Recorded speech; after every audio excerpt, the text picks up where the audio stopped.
Então, na aula de hoje, nós vamos falar sobre a família aí das brássicas, que envolve as couves, a couve-flor, o repolho, o brócolis, a, o,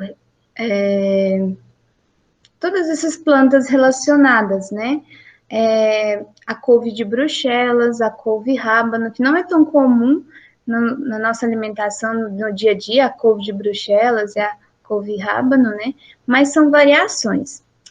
O que muita gente não sabe é que todas essas plantas, né, elas foram originadas da seleção de mostarda silvestre, de partes diferentes da mostarda silvestre, que é a Brassicolerácea.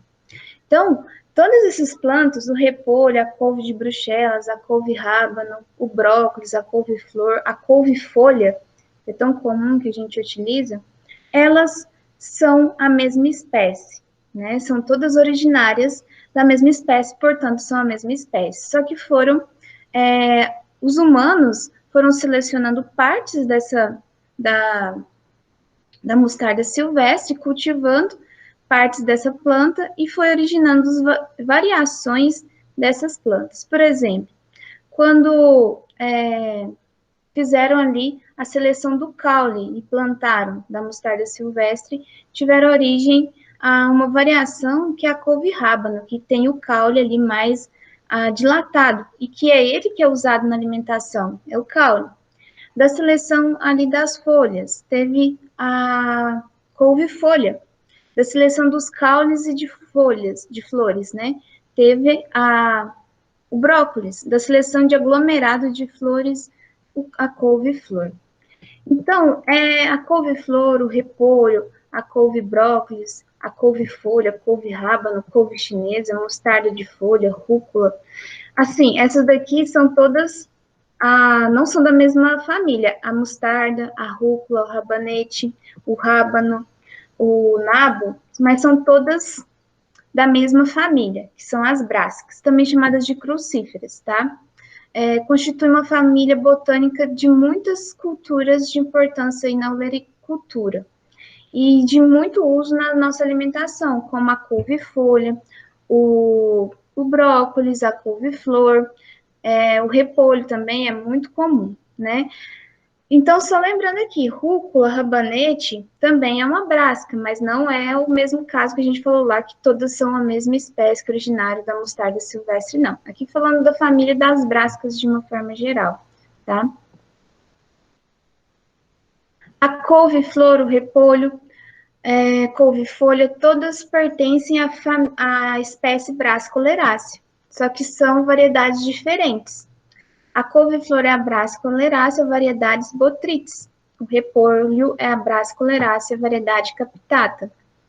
O couve-brócolis, que é o brócolis, né, a Brassicolerácea, variedade itálica.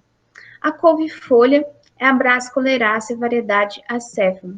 E a couve tronchuda, né, Brassicolerácea, variedade tronchuda. Couve de Bruxelas, Brassicolerácea, variedade gemífera. E a couve rábano é a Brassicolerácea, variedade gongilodes. A origem aí dessas plantas, né, da Brassicolerácea. O centro de origem é relatado que é na costa ocidental europeia, região do Mediterrâneo. Quando a gente fala em aspecto botânico dessas plantas das brássicas, né, existe uma diferenciação, até dentro dessas que pertencem à espécie Brassicolerácea e das suas diferentes variedades. Porque tem, por exemplo, a couve-folha, ela tem um caule mais longo, já o brócolis tem um caule mais curto, então tem uma intensa variação com relação ao tamanho.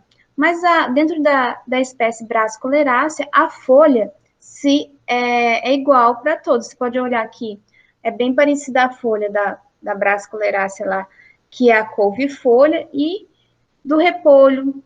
O repolho ele tem a formação da cabeça, né? Mas as folhas, se olhar o aspecto, né? Eles se parecem. E tem aquela camada cerosa, quando você vai lavar a folha da couve, a folha do repolho, você vê que ele tem aquele aspecto ceroso que recobre as folhas. É uma característica, né, das plantas aí, dessa espécie Brassica oleracea, com as suas diferentes variedades, né. Aqui mostrando, né, tem couve aí que o pessoal cultiva por muitos anos, né, que vai tirando as folhas, ela vai crescendo, olha a altura que ela fica, né. Aqui é um repolho, aqui é um brócolis, então tem uma variação com relação ao tamanho. Dentro aí da Brassica oleracea, umas com o caule mais longo, outras com caule mais curto. As folhas na base podem diferir das folhas da parte terminal. As folhas geralmente têm esse aspecto verde escuro, o repolho tem um aspecto, principalmente ali as folhas que formam o que a gente chama da cabeça, né, mais clara, mas as folhas da base também são com esse aspecto um verde bem intenso. São plantas que têm muitas porções aí de ferro, né, e outros nutrientes também, é riquíssimo nutricionalmente, e é recomendado pelos nutricionistas, inclusive, para compor uma alimentação equilibrada.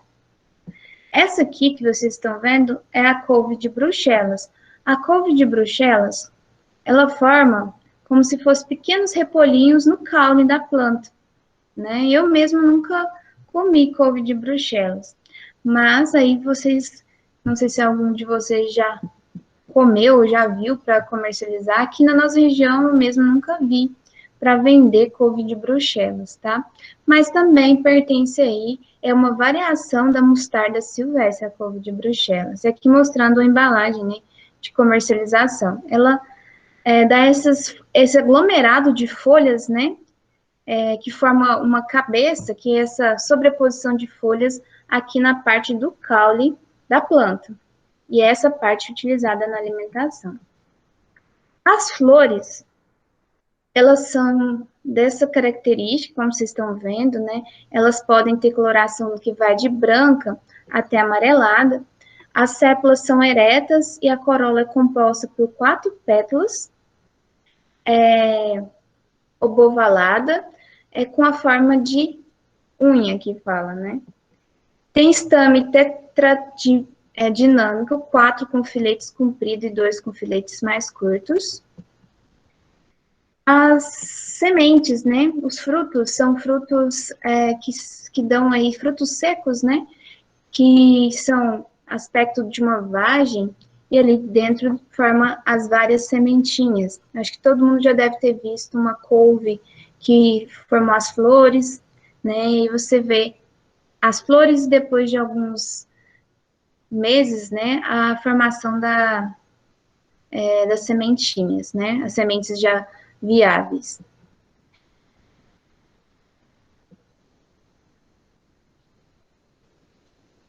Essas sementes, elas se abrem, tá, quando secas, e dispersam as sementes aí pelo ambiente. Mas para o cultivo comercial, tem os campos aí de produção de sementes, né, porque você compra lá a semente da couve-flor, a semente da couve-folha. Tem a couve-folha, tem como você propagar também por brotação. Você pega os brotinhos que se originam ali no caule da couve e planta, tá? O pessoal aí de questão a parte de hortas domésticas, é bem comum fazer isso. Mas também o mais comum para a gente conseguir propagar, fazer mudas em grande escala, é usando sementes. Aí você adquire sementes aí de qualidade, quando é uma lavoura comercial, você acha aí em alguns viveiros da região mudas, né, já para vender, para você transplantar na sua área. São ricos, como eu disse, tem um aspecto nutricional muito importante, todas essas brássicas, né? Ricas em vitamina C, que são importantes aí para o sistema imunológico, a vitamina A, que é importantíssimo, além de outras funções, para o bom funcionamento da visão. Rico em potássio, em cálcio, em ferro, em magnésio, em beta-caroteno também. E tem alto conteúdo de antocianinas, que dão, em alguns, por exemplo, tem o repolho roxo, tem a couve flor roxa. Não é comum tanto de ver, mas tem algumas imagens aqui. Os alimentos aí, as brássicas têm a coloração arroxeada, que elas são ricas em antocianinas e são substâncias que têm ação aí antioxidantes importantes, né? Apresenta também um alto teor de fibra, o que é bom, né? Fibra para o funcionamento do organismo. As antocianinas aqui estou falando, além de ser um antioxidante importante para o nosso organismo, que ele evita, né, a ação de radicais livres no nosso organismo, ele também é importante para combater pequenas inflamações. Também tem aí alguns estudos que indicam que as antocianinas têm propriedades para aumentar a nossa imunidade contra vírus e também, como é um antioxidante, ajuda na prevenção de câncer e rico em ácido fólico. Aqui mostrando uma saladinha de brócolis com couve-flor e aqui uma saladinha de couve-folha, que é muito comum nos nossos pratos, né, aqui no nosso país, principalmente o uso da couve-folha, que é muito popular de ser utilizado na nossa culinária. O brócolis também é muito comum, assim como a couve-flor e o repolho. São dentro da Brassicolerácea, dentro dessa espécie com as suas variedades, são as mais comuns da gente ver no nosso dia a dia, da gente alimentar no nosso dia a dia, né? Mas eu acho que regionalmente a couve-folha ainda é a mais utilizada, a mais comum. O povo, muita gente tem um pedacinho de terra no fundo do quintal e cultiva lá algumas plantas de couve, né? Porque é muito fácil de cultivar e é meio tradicional. O pessoal sempre, muitas pessoas têm uns pezinhos de couve no fundo do quintal, né? A couve-flor, vamos falar um pouquinho dela, né? Aqui algumas variações de coloração. O comum que a gente encontra no mercado é essa com coloração meio branca, um branco creme, né? Mas tem variedades de couve-flor com esse conjunto que é inflorescência, a gente come a inflorescência, né? Com coloração aí, como vocês estão vendo, arroxeada, a esverdeada, um pouco alaranjada. A couve-flor, ela tem as folhas bem alongadas, como vocês podem ver, ela é um pouco mais alongada, as folhas aqui da couve-flor, né? Se a gente comparar com a couve-folha, as raízes da couve-flor, elas ficam numa profundidade de 20 a 30 centímetros. A parte comestível é uma inflorescência imatura, onde ainda as flores não estão no ponto, não abriram, né? A coloração dessa inflorescência, como a gente viu aí, tem variações de cor, mas o mais comum são as colorações, esse branco meio creme, né? Para produzir sementes, elas têm um ciclo bianual, mas para a produção comercial da inflorescência, para o nosso consumo, é um cultivo anual. E tem que ter temperatura adequada, não é em qualquer clima, tá? Que ela vai formar uma inflorescência viável. Planta típica de outono e inverno. Só que com melhoramento, hoje existem variedades adaptadas para a região mais quente, como é a nossa região aqui. Plantio de outono e inverno. As variedades, né, de couve-flor de outono e inverno, elas são altamente exigentes em frio. Elas são mais tardias, demoram mais para produzir inflorescências. As cabeças são brancas e grandes. Aqui são um exemplo, tem outras, muitas cultivares, mas a Pteranodópolis gigante. E tem alguns híbridos, como o Silver Steak e a Florença. Plantio de primavera-verão. São materiais, são cultivares que foram melhoradas para ser menos exigente em temperaturas baixas. Elas conseguem produzir inflorescência em temperaturas mais elevadas. Ciclo um pouco mais curto. Um exemplo é a cultivar Piracicaba precoce, que tem cor creme clara e as inflorescências são mais pequenas. E tem alguns híbridos, isso aqui é só um exemplo, tem muitos outros, o Verona e o Shiromaru 2. A couve-flor, ela produz melhor em solos mais argilosos, né? É uma boa opção para solos mais argilosos. É pouco tolerante à acidez, então exige um pH entre 6 e 6,8. Uma cultura que é altamente exigente, além dos macronutrientes, né? Do NPK, ela também é exigente em boro. tem que colocar aí uma recomendação de acordo com a análise de solo, de boro, para que ela produza bem. A recomendação de adubação deve ser feita com base na análise, só que essas culturas respondem muito bem com a matéria orgânica. Não que todo produtor vai usar a matéria orgânica no plantio, mas as brássicas, assim como muitas das olerícolas, respondem muito bem. Todas, na verdade, respondem muito bem à matéria orgânica. Então, se o produtor está com solo mais arenoso, uma textura média, para melhorar essas condições, tanto nutricionais como físicas do solo, e químicas, né, que é a química física e também a microbiológica, incrementar com uma adubação orgânica essa área de cultivo de couve, couve-flor, elas respondem muito bem.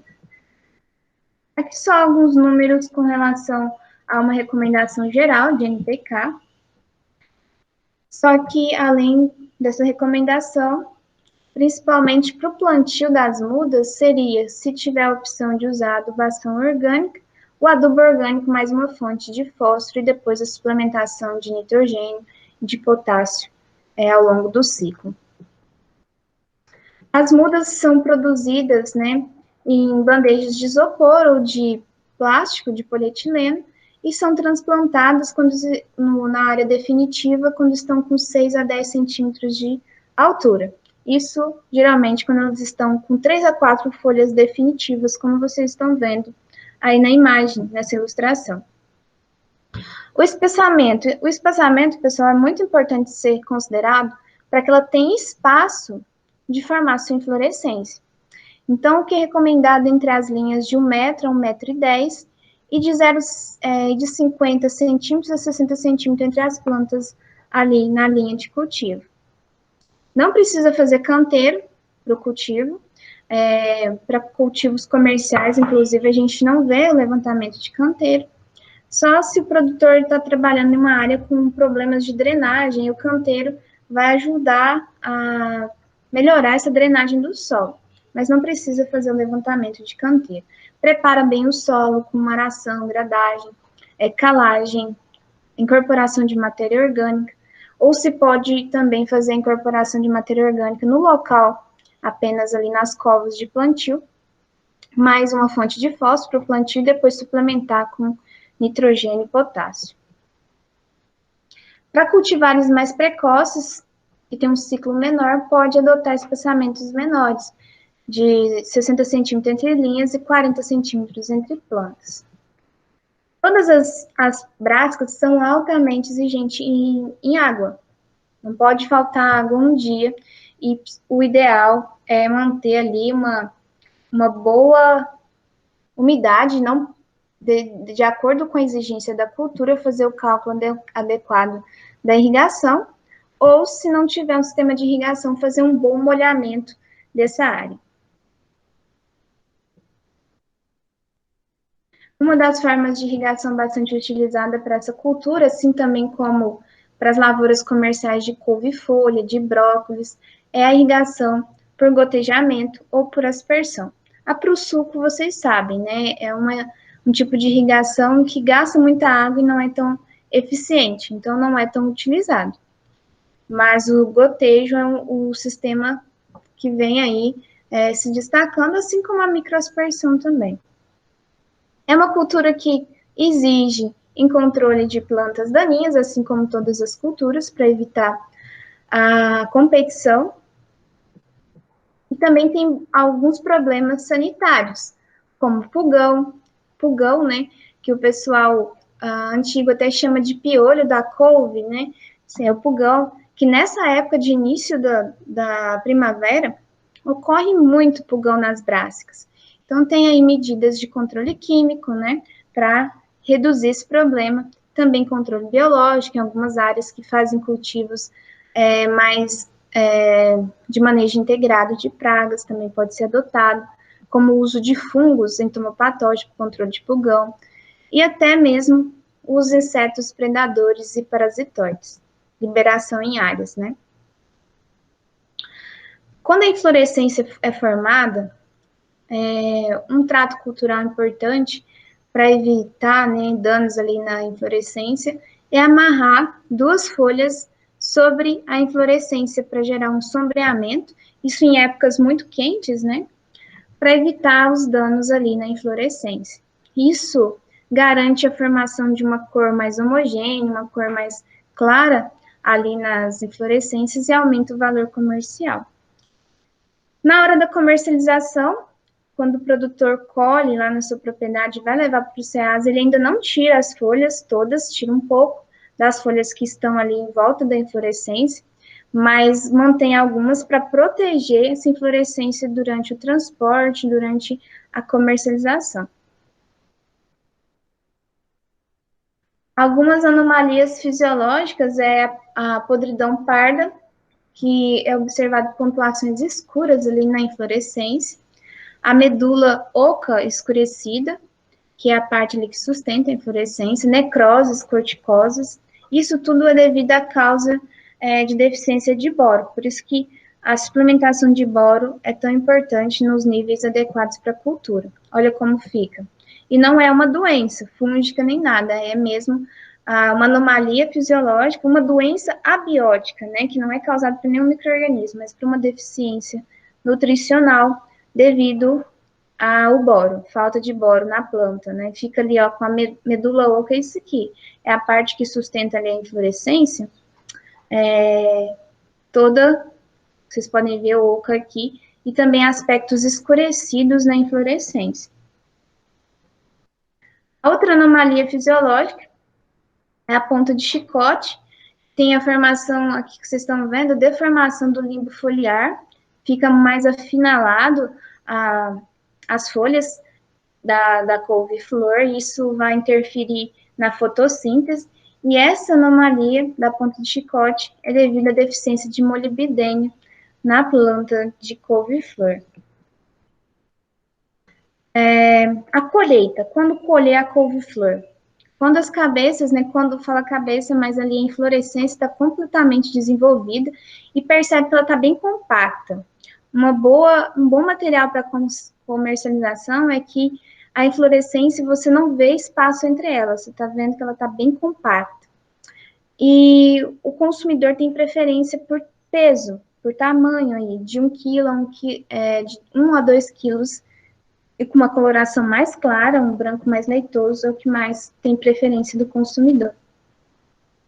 Na lavoura que começou a produzir, o produtor não vai tirar tudo de uma vez, ele vai começar pelas que estão mais no ponto de colheita e fazendo colheitas aí de 2 a 3 vezes por semana. A forma de colheita é cortando a parte da base da couve-flor, diferentemente da couve-folha, que você tira as folhas e ela continua produzindo por um longo tempo, a couve-flor vai produzir uma vez, você vai colher, e depois, para começar um novo ciclo, você tem que plantar novamente. Ela não vai ficar produzindo inflorescência direto, certo?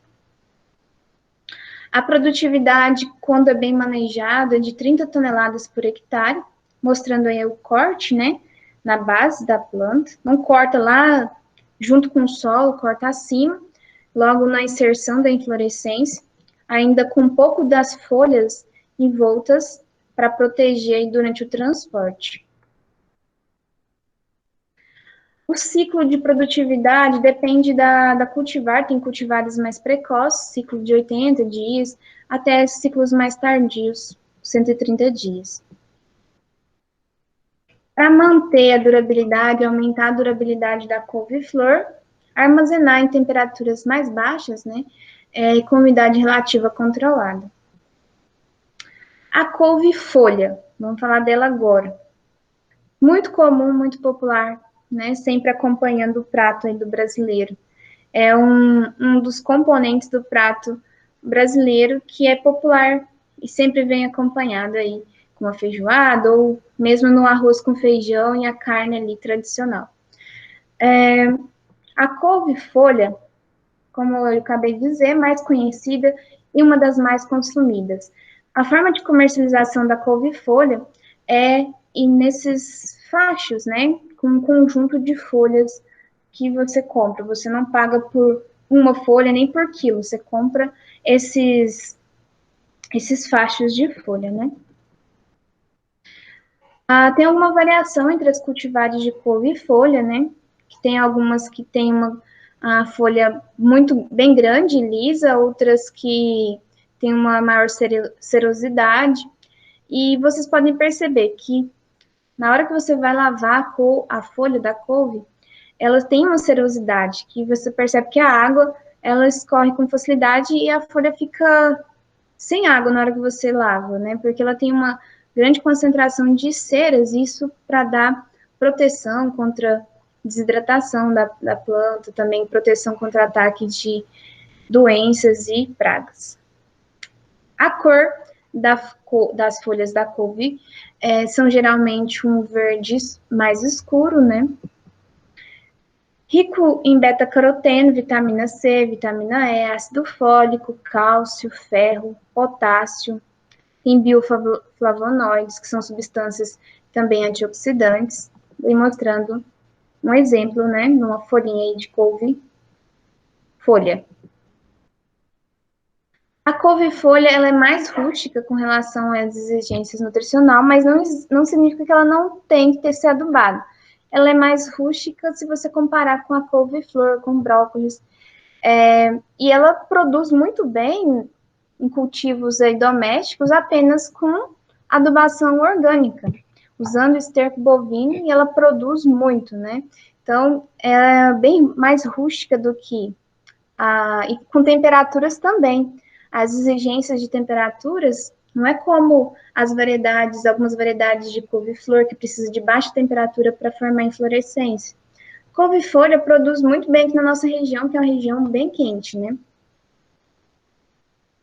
Pode ser cultivada tanto em solos argilosos, solos de textura média, solos arenosos, desde que sejam o problema do solo muito arenoso é a questão da retenção de umidade, né? E também da questão da lixiviação de nutrientes, mas enriquecendo com um pouco de matéria orgânica, é possível cultivar em qualquer lugar que vai bem. pH na faixa de 5,5 a 6,5. A adubação orgânica responde muito bem, né? E também exigente em boro. Todas essas plantas da família aí, das brássicas, principalmente essas brássicas oleracées, são bem exigentes em boro.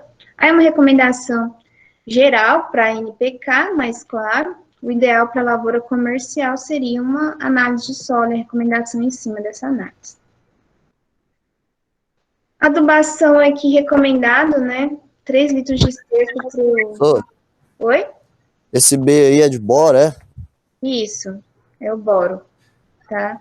É uma forma de fornecer o borax, mas tem outras fontes também. Assim como a couve-flor, o brócolis, a couve-folha, elas têm uma certa exigência em boro para produzir bem, tá? A couve-flor é um pouco mais exigente até que a couve-folha em boro. A couve-folha, então, um espaçamento aí que é usual é de 1 metro entre as linhas e de 50 centímetros entre as plantas. As plantas de couve, elas vão crescendo, né? Vai ocorrendo a colheita ali das folhas, sempre as folhas mais velhas, e na hora da colheita é importante quebrar tirar rente a folha ao caule, não deixar ali pedaços da folha ligada à planta. A gente quebra rente ao caule na hora da colheita das folhas, tá? Aqui mostrando uma lavoura, a couve-folha se pode manter por muito tempo, porque ela vai vegetando e dando folha. Você colhe muito tempo na mesma planta, desde que não tenha uma doença ali que comece a matar suas plantas de couve. Vocês estão vendo aí, são plantas que começou a colher aqui, ó, no chão. Ela foi crescendo e vai tirando as folhas, ela vai crescendo. É importante também nunca tirar todas as folhas, né? Não é chegar lá e colher tudo para vender. Sempre as folhas mais velhas, porque a planta precisa se manter viva e para isso ela precisa de folha para produzir fotossíntese. A época de plantio da couve é o ano todo, mas O mais comum é de fevereiro a maio. Na época, como eu falei, de primavera, verão, aumenta os riscos, os problemas sanitários, principalmente com pragas, né? Como o pulgão, curuqueira da couve. Aí entra todo o manejo sanitário dessas pragas para não ocorrer a perda ali da sua lavoura. A propagação pode ser por, como eu disse, aqueles brotos que nascem nas axilas das folhas, mas isso é uma propagação mais usual para cultivos domésticos, e a propagação por semente, que vai fazer a semeadura nas bandejas. Quando as mudinhas estiverem com 3 a 4 folhas definitivas, faz o transplantio para a área definitiva. Se a couve, folha, o produtor deseja que ela fique ali na área por muito tempo, vai manter a colheita dela por mais de ano, você tem que adotar um espaçamento maior entre as plantas e entre as linhas, porque ela vai crescer muito. Agora, se for para um cultivo de couve-folha que o produtor quer deixar por alguns meses apenas, né, depois que ela começar a produzir, aí pode adotar espaçamentos menores, de 50 entre linhas, 50 centímetros entre linhas e 50 centímetros entre plantas. Agora, se vai ser plantas que vão ficar na área, como aquela que vocês viram aqui na foto, por muito tempo, aí adotar espaçamentos maiores entre as linhas, porque ela vai crescer para que não tenha um sombreamento. A colheita, quando começa a colheita? Geralmente de 50 dias após o transplantio das mudas na área. Isso dá mais ou menos 90 dias depois que fez a semeadura, né? Se você tem um bom manejo sanitário, controlando pulgão, controlando a curuqueira da couve, que são os maiores problemas, principalmente aqui na nossa região, o pulgão é o maior, depois vem a curuqueira também. Controlando esses problemas sanitários, colhe couve o ano inteiro, né? É uma planta bem produtiva, que você consegue, numa planta só, colher de 4 a 5 quilos de folha por planta por ano. Vendo a imagem aí do senhor fazendo a colheita, né? E aí vai formando esses maços, né? Que são amarrados e vendidos, geralmente diretamente para os supermercados e sacolões. O brócolis é a Brassicaceae, variedade itálica. O brócolis, nós temos o brócolis, deixa eu mostrar aqui. O brócolis é de cabeça única, que é aquela inflorescência mais compactada, e o ramoso. Eu acho que vocês já devem ter visto no mercado desses dois tipos. Esse ramoso, ele vem amarrado, ele vem como se fosse um massinho, né? Como fosse as folhas de couve, vem amarrado. Já esse cabeça única, ele é bem parecido com a couve-flor, só que a cor é diferente ali da inflorescência, né? Ele vem uma única inflorescência agrupada. Tem essas duas variações aí do brócolis, tá? A parte, então, que nós utilizamos para alimentação do brócolis é formada aí pelas flores, né? Uma inflorescência. Os botões de flores aí, eles têm que estar fechados, porque se já começou a abrir as flores, perde o valor comercial do brócolis. E também é utilizado essa parte do pedúnculo floral na alimentação, principalmente aí do brócolis ramoso, né, que a gente utiliza essa parte também. Aqui mostrando a diferença, né, da morfologia do brócolis ramoso e da cabeça única. O brócolis também é riquíssimo em vitamina A, vitamina C, cálcio. Para vocês terem ideia, em média 47 miligramas por cada 100 gramas de flores de cálcio, né? Isso nas flores, e 51 miligramas de cálcio em 100 gramas de folhas do brócolis. As folhas também podem ser utilizadas, mas para nós, consumidores, geralmente não chega a folha, chega só a inflorescência mesmo, né? Mas tanto folha de brócolis, folha de couve-flor, pode ser utilizado. Mas é que para nós, consumidores finais, a gente não chega a essas folhas, né? Chega ali apenas a inflorescência. Rico em ácido fólico, assim como a couve-flor, a couve-folha. Rico em selênio, em potássio. Aí mostrando uma saladinha, né, de brócolis com tomate e alguns outros temperinhos aí. É usado cozido, né? Na verdade, você não pode cozinhar muito, então você aquece uma água, coloca lá o brócolis e tampa. E com a própria temperatura ali da água, ela vai ter aquele cozimento. E não perder tanto os nutrientes do que você jogar lá e deixar cozinhando, a água fervendo ali por um longo tempo. Então, se tiver numa época muito calor, ele não vira, senhor? O brócolis, ele para ter um cultivo comercial, é uma planta de clima mais ameno, tá? Ela tem uma maior exigência em temperaturas mais baixas, tá? Pode ser cultivado, só que temos hoje híbridos que são mais adaptados em regiões de clima mais quente também, tá? Mas aqui regionalmente a gente não vê tanto cultivo, né? A gente vê mais da couve-flor, é bem comum ser cultivado. Brócolis, eu até nunca vi com um cultivo comercial regional aqui, mas provavelmente deve ter, mas nunca vi, tá? Se adapta bem em solos argilosos, desde que sejam ricos em matéria orgânica.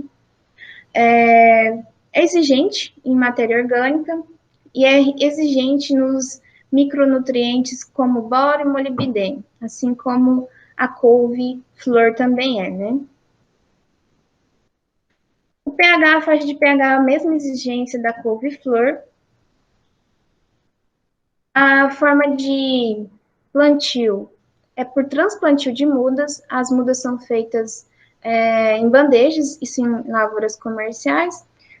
Muitos viveiros produzem essas mudas e o produtor adquire as mudas e faz o transplantio na área.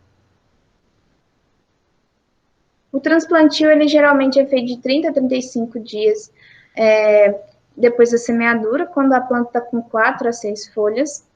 A adubação com boro e molibdênio vai ajudar a formação dessa inflorescência. Aqui mostrando o início da formação da inflorescência do brócolis, né? Se você não tem clima adequado, se não uma variedade adaptada para a sua região, você está plantando uma cultivar de brócolis tem uma exigência em clima mais ameno, está plantando no verão aqui da região, nossa, não vai formar inflorescência. A temperatura é muito decisiva para a formação de inflorescência em brócolis e também em couve-flor. Então, por isso que tem que ter o material que seja adequado para seu clima, o clima da região que você vai plantar. A colheita para o ramoso, aqui mostrando, o ramoso, ele não produz aquela inflorescência compacta, né? Ele dá as inflorescências separadinhas aqui e vende o facho dele, geralmente 75 dias após o transplantio no campo. O brócolis de cabeça única, que é essa inflorescência compacta, 110 dias em média após o transplantio.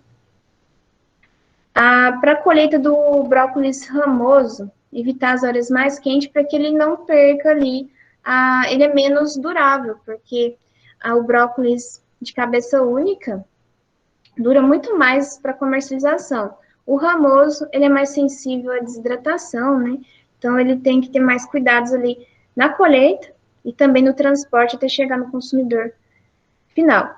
O ramoso agrupa em maços, a cabeça única, tipo a couve-flor. Você vai ter a comercialização das inflorescências ali compactas. O repolho, a Brassicolerácea, variedade capitata. Aqui na imagem nós temos o repolho verde e o repolho roxo.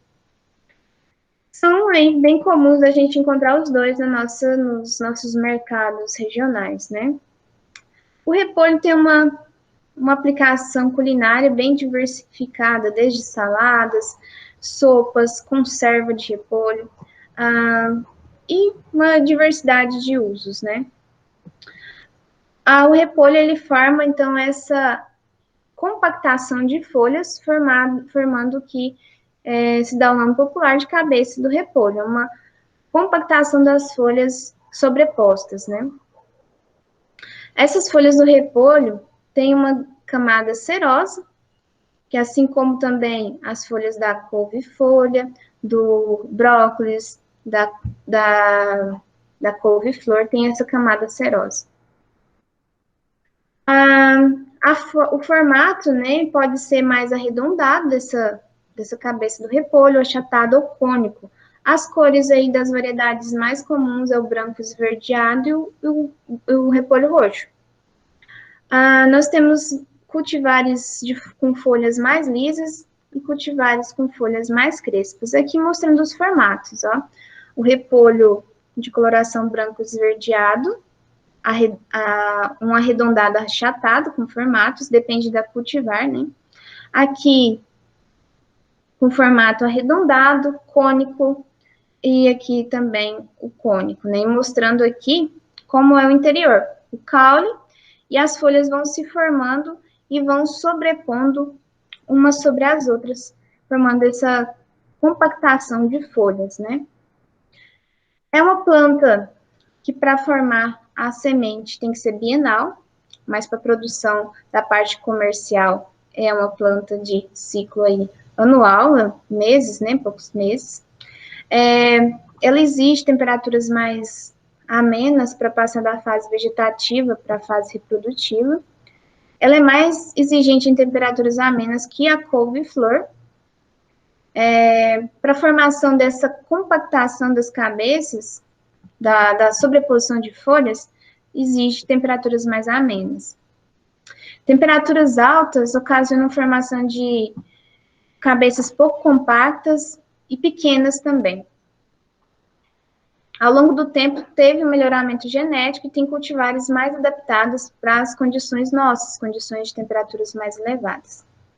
Por isso que a escolha da cultivar que vai plantar na região é tão importante, para não se plantar uma cultivar que não vai se adaptar à sua região e não vai formar cabeça. Você paga pela semente, paga pela adubação, paga por mão de obra para plantar, para cuidar, paga pela água, pela energia que você está gastando para bombear água até seu cultivo, e não vai ter planta não vai ter material final, não vai ter o repolho. Então, por isso que tem que começar certo, escolher uma cultivar que seja adaptada para a região.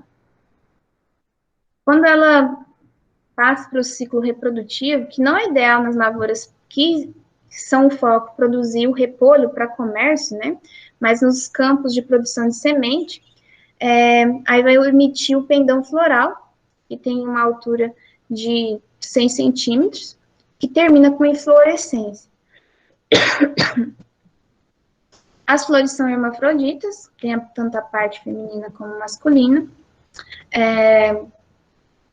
Tem a necessidade de uma polinização cruzada, porque tem uma incompatibilidade, né, de polinização. O crescimento do repolho, aqui nós temos um ciclo, né, mostrando um esqueminha, dividido em 4 estágios de desenvolvimento. E ao final desse estágio, vem a colheita, que é em torno de 120 dias depois de ter feito a semeadura. O primeiro estágio, que vai da germinação até a formação de 5 a 7 folhas verdadeiras, que seria a produção de mudas. É a fase que ocorre lá no viveiro. Então, geralmente, isso tem uma duração de 30 dias. O segundo estágio é depois que a planta já está no campo, que vai da expansão e desenvolvimento das folhas externas, que não vão ser as folhas que vão formar aquela cabeça compactada, tem as folhas que desenvolvem externamente. Isso leva mais uns 30 dias. O terceiro estágio é o estágio de desenvolvimento das folhas externas e expansão das internas. Começa a formar aquelas folhas que vão se compactar e formar o repolho. Leva mais uns 30 dias. E o quarto é o desenvolvimento intenso das folhas internas, que vão formar aquela aglomeração, aquela sobreposição de folhas, que leva mais uns 30 dias, e aí dando um ciclo total de média 120. Temos aí 3 grupos de acordo com a exigência de temperatura. Temos aí as cultivares de verão, que formam cabeça em temperatura elevada, só que elas têm uma grande facilidade de florescer. Essas não são indicadas para o cultivo na região sul e nas regiões do sudeste que tem temperatura mais amena. No inverno, as cultivares de inverno, elas têm pouca resistência à temperatura elevada, então aqui para a nossa região não seria adequada, né? Porque ela forma a cabeça, se for plantar em temperaturas elevadas, ela vai formar a cabeça pouco compactada e pequena também, indicada para regiões mais frias, né, de temperaturas mais amenas. Nesse grupo de inverno, tem o maior número de cultivares, que tem o chato de quintal, Copenhague e Marte, como exemplo. Temos as cultivares de 4 estações, que vão melhor em cultivos em regiões de temperaturas mais amenas, mas dá para cultivar durante todo o ano, mas em regiões de temperaturas amenas, tá? Boa formação de cabeça no verão, exige temperatura muito baixa para o florescimento. Os híbridos aí tem o Fuyu Toyo, o Kinzan, e o mais plantado no Brasil é o Matsukaze. São menos resistentes à podridão negra das crucíferas. Não floresce. No Brasil, pode-se plantar o ano todo, mas não produz sementes. Aqui só um resuminho do tipo de cultivares, né, de inverno, 4 estações e verão. Aí vem nas condições aqui de verão, a de inverno. Se você planta uma cultivar de inverno no verão, regiões quentes, no verão não vai formar cabeça, tá? Se a de 4 estações forma cabeça tanto no verão quanto no inverno, mas em regiões de clima mais ameno. As cultivares de verão, se você planta no inverno, ela vai florescer antes de formar a cabeça, o que você não quer, porque não vai formar repolho. Nós temos a classificação de repolho de acordo com o ciclo. As precoces, de 70 a 90 dias, as médias de 100 a 120, as tardias com mais 120 dias para estar com o repolho pronto. As mais usadas são as de ciclo médio. As cultivares de inverno, o ideal para o desenvolvimento de temperatura de 15 a 20 graus Celsius. Se você planta em uma temperatura diferente dessa faixa, não vai formar a cabeça, tá? São resistentes à geada. As cultivares de verão são menos exigentes em frio, tanto para formar a cabeça como para entrar em florescimento. As 4 estações, é indiferente o fotoperíodo, produzem dentro de uma ampla faixa termoclimática, mas ainda assim, temperaturas muito elevadas atrapalham a formação da cabeça. As épocas de plantio, quando é cultivar de inverno, de abril a junho, em locais baixos e quentes, aqui, por exemplo, em Tuiutaba, né, abaixo de 400 metros de altitude. Essas cultivares em regiões mais altas, de fevereiro a julho, que são mais frescas, né, as regiões mais altas. As cultivares de verão, de agosto a fevereiro, localidades mais baixas. De setembro a janeiro, em regiões mais altas. O repolho é exigente em nutrientes, toda cultura né, para produzir comercialmente, mas é mais exigente do que a couve-folha, por exemplo. Exige solos mais leves, mas pode ser plantado também em solos mais argilosos. Toda planta, né, que se você vai cultivar em um solo que tem problema de drenagem, é importante evitar. Ou quando você tem em locais com problema de drenagem no solo, levantamento dos canteiros, ou também chamado de cramanchões, vai ajudar também a escoar esse excesso de água depois da chuva ou até da irrigação. É a mais tolerante de acidez entre das brásicas, tolera em um pH de 5,5. Aqui é a ordem crescente de extração dos nutrientes, nitrogênio, fósforo, enxofre, cálcio, fósforo e magnésio, né? É a ordem aí de extração, do maior para o menor, né? Mas todos essenciais. Aqui só falando da função, o fósforo vai favorecer a formação da cabeça, o N em excesso vai dar uma cabeça pouco compacta, por isso tem que ser bem equilibrado, e a deficiência de boro é bem comum por isso que tem que fazer suplementação de boro. Vai formar aquele leucamento na medula, que é aquela mesma anomalia fisiológica que a gente falou lá em couve-flor, tá? O molibdênio tem deficiência principalmente nas regiões de solos mais arenosos. Fazer adubação foliar é importante para evitar anomalias fisiológicas e deficiências nutricionais, né? Aqui os espaçamentos de cultivo depende do tamanho que você quer a cabeça. Para repolhos pequenos, menos de 2 quilos, 80 centímetros entre linhas e 30 centímetros entre plantas, ou 80 por 40. Tratos culturais, não se fazer a montoa, a montoa é aquele trato cultural de pôr terra perto do caule, não fazer, porque isso vai facilitar a entrada de patógeno na planta. É uma planta que exige água todo dia. Falta de água, você não vai ter uma planta produtiva, uma planta estressada, não vai formar cabeça, né? Controle de plantas daninhas, exigente, tanto manual como o uso de implementos ou herbicidas.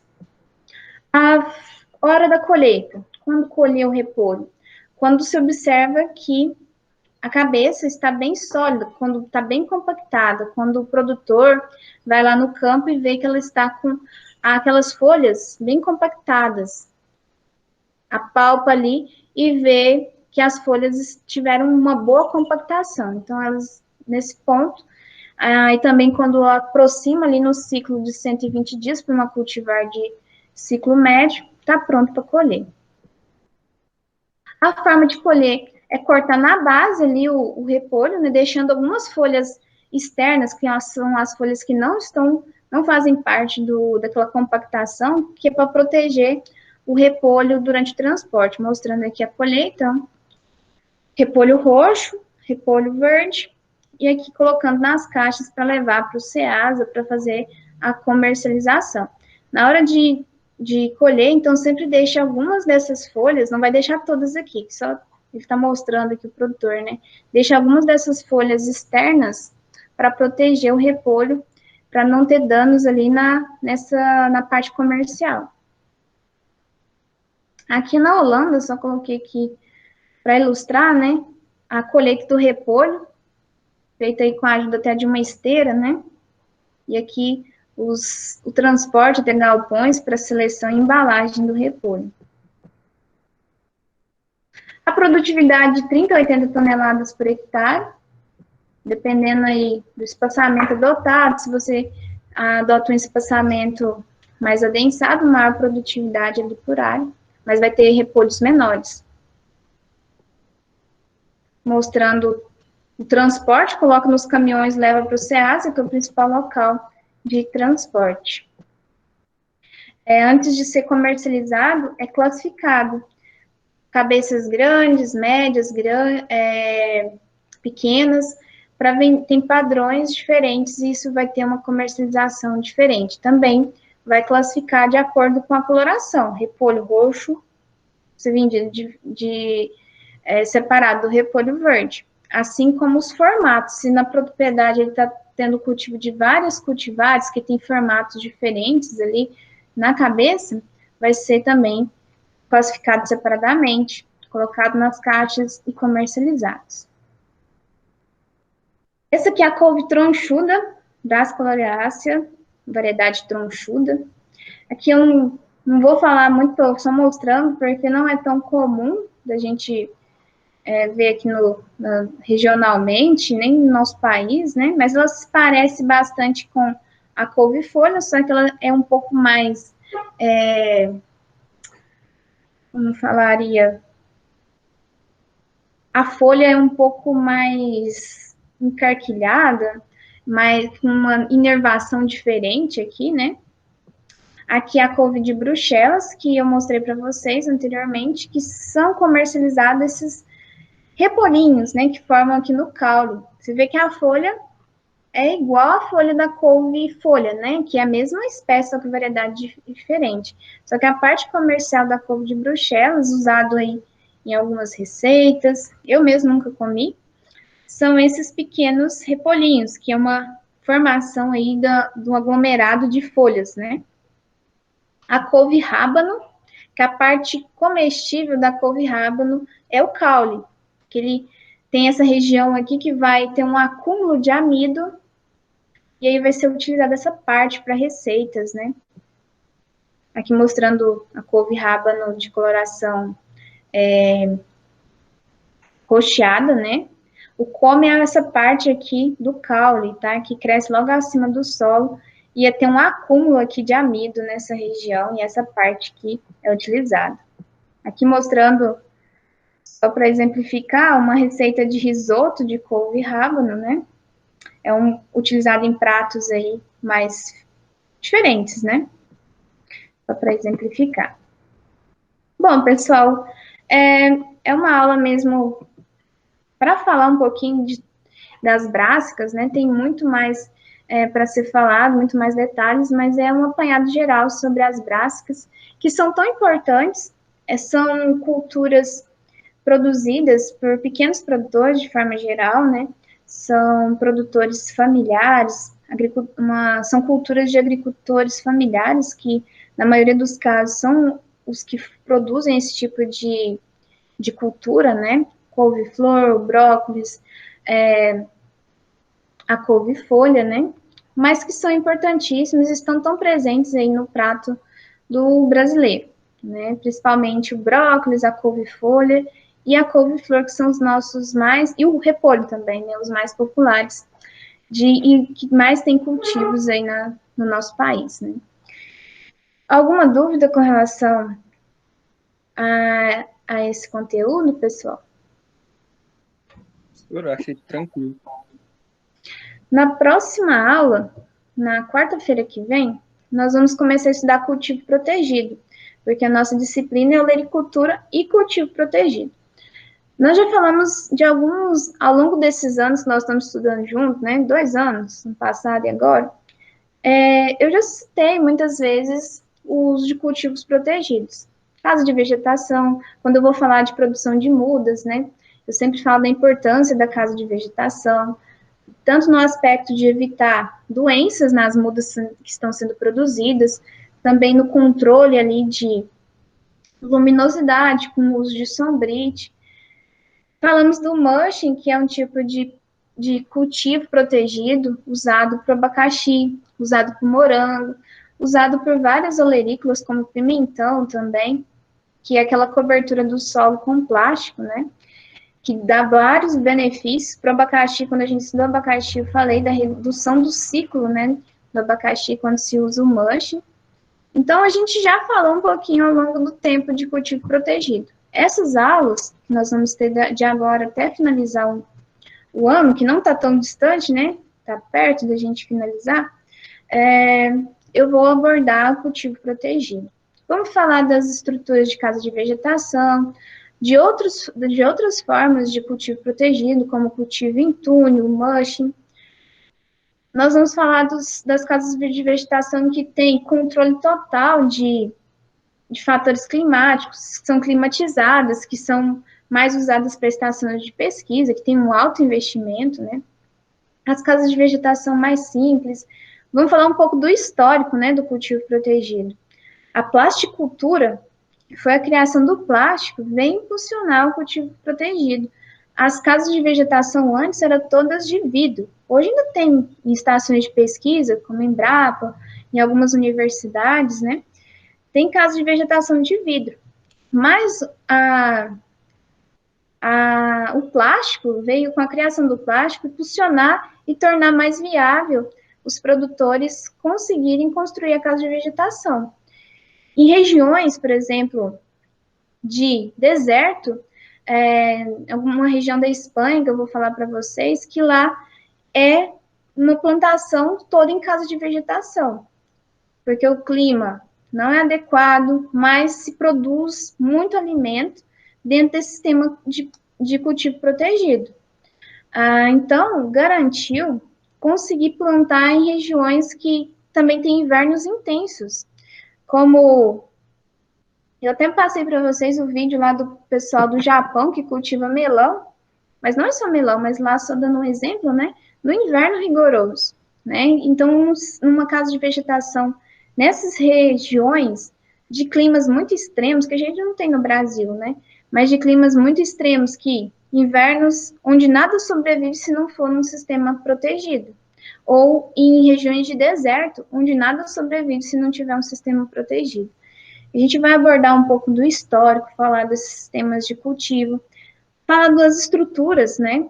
Que para a construção de um cultivo, por exemplo, uma casa de vegetação, como pode ser construída, desde materiais mais simples até materiais mais elaborados de alta durabilidade, né? Depende aí do bolso do produtor e do que ele quer investir. Lembrando que cultivo protegido, para você ter um sistema de cultivo protegido, a cultura tem que compensar financeiramente. A gente vê que tem pessoal que faz cultivo de tomate cereja, né? Aqueles tomatinhos tipo Swift Grape, em cultivo protegido. Compensa. Agora você vai plantar, por exemplo, um outro tipo de tomate para mesa, que tem um baixo valor comercial, mas você está gastando com aquela estrutura toda, né? As folhosas têm sido muito cultivado em casos de vegetação, no sistema de hidroponia, garante aí produção no ano inteiro. Que no campo, produzir alface no verão é um desafio, porque das doenças, das chuvas, a planta não desenvolve bem. Mas em caso de vegetação, em sistema de hidroponia, produz o ano inteiro, e não só alface, né? Rúcula, diversas outras folhosas.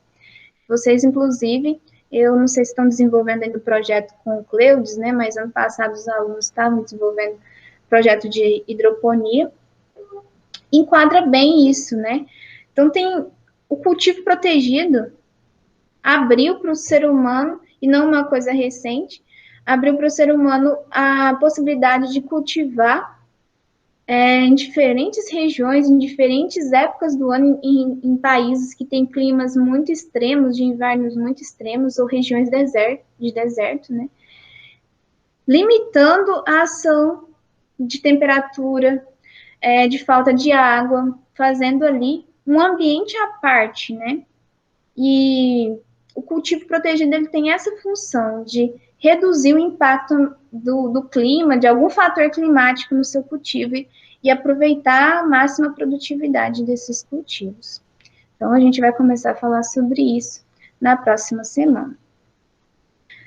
Eu vou deixar hoje uma atividade, daqui a pouquinho, só finalizando aqui, uma atividade sobre a aula de hoje, lá no Class, para que vocês realizem e vai falar um ponto e também a frequência das aulas de hoje, tá bom? Agradeço aí a presença de vocês, tá? Por ter acompanhado a aula. E a gente se encontra na terça-feira. Vocês vão ter um feriado prolongado, né? Amanhã e segunda-feira. A gente, na terça-feira, todo mundo descansado, a gente se encontra, tá bom? Bom descanso para vocês. Amanhã é feriado? Hã? Amanhã é feriado? Sim, o dia do servidor foi passado para amanhã. Era ontem, né? Mas a gente pode olhar depois no calendário de vocês, que amanhã... É mesmo? Senhor, eu tô Oi? tocando tanto assim no vamos, que eu tô até esquecendo que tem feriado, tem esse trem tudo. Deixa eu abrir aqui o calendário para vocês. Professora, Oi? a mostarda silvestre é aquela que a gente come?